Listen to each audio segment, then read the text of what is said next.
Salut, aujourd'hui on va voir comment faire un pistol squat. Let's go!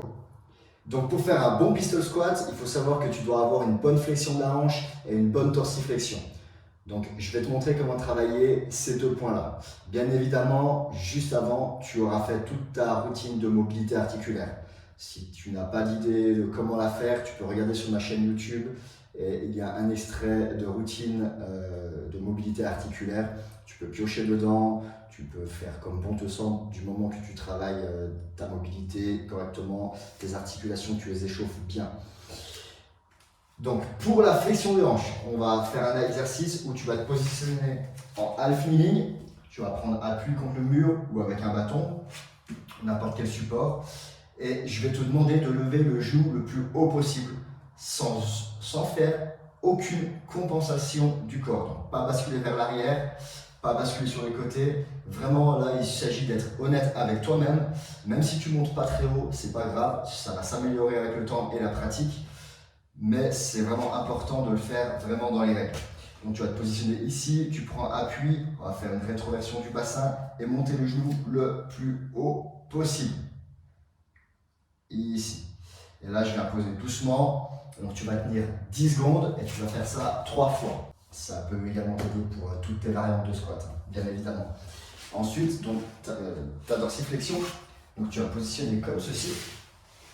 Et là, ce que je veux que tu fasses, c'est amener le genou le plus loin possible ici, donc aller le plus loin possible dans ta dorsiflexion passive, donc sans décoller le talon, sortir légèrement de cet angle, et d'ici tu vas contracter fort les muscles du tibia et monter les pointes de pied vers le ciel et basculer tout vers l'arrière en gardant cet angle-là le plus fermé possible. Et là, tu vas forcer à tenir ici 10 secondes.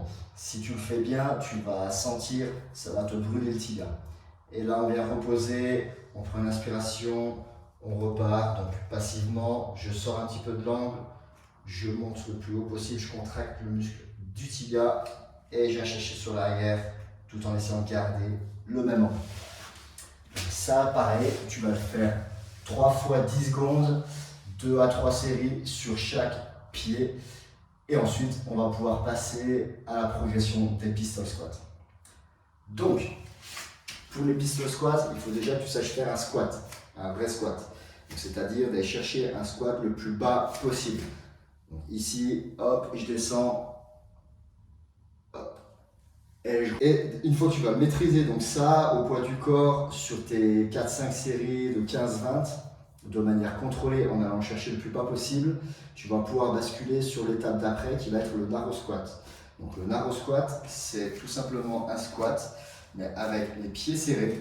Et déjà d'ici, tu vas voir que ça va plus être tout à fait la même chose puisque tu ne pourras pas garder le dos droit quand tu vas aller chercher vraiment en profondeur. On est plus là sur la mobilité vraiment du pistol squat, contrairement au squat normal. Donc ici, hop, pareil, tu vas descendre le plus bas possible. Hop.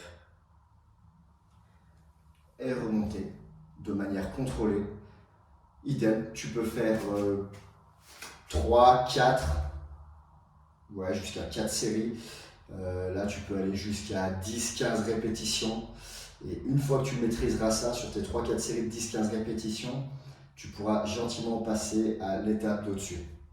Donc l'étape d'au-dessus, c'est si tu as accès, si tu as une petite box ou un wall ball avec lequel tu fais tes wall ball shots, si tu es crossfitter par exemple, ça te donne un feedback dès que tu le touches pour remonter. Donc là, ici, tu vas descendre, boum, tu contrôles, hop, tu touches, tu remontes. On va dire que j'ai un feedback. Là, j'ai rien, en l'occurrence.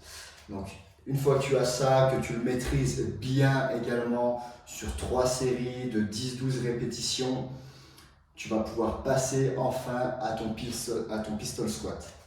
Donc, ton pistol squat, donc c'est simple, c'est ici, pareil, hop, on descend, on maîtrise, pour une petite pause en bas, on remonte, on maîtrise, petite pause en haut. On contrôle bien. et on remonte. Donc là, tu peux aller jusqu'au nombre de répétitions que tu veux, il n'y a plus de limite une fois que tu as ça. Tu peux ajouter du poids une fois que tu es bien à l'aise avec le mouvement, que tu arrives à faire plusieurs séries de plusieurs répétitions, en tout cas d'une dizaine de répétitions de manière contrôlée. Donc tu peux ajouter un kettlebell que tu tiens ici en position de rack et augmenter la charge progressivement. Voilà, tout simplement. Voilà, j'espère que cette vidéo elle t'aura aidé et si tu aimes bien, n'hésite pas, partage, petit like et je te souhaite de te porter au mieux. Ciao ciao.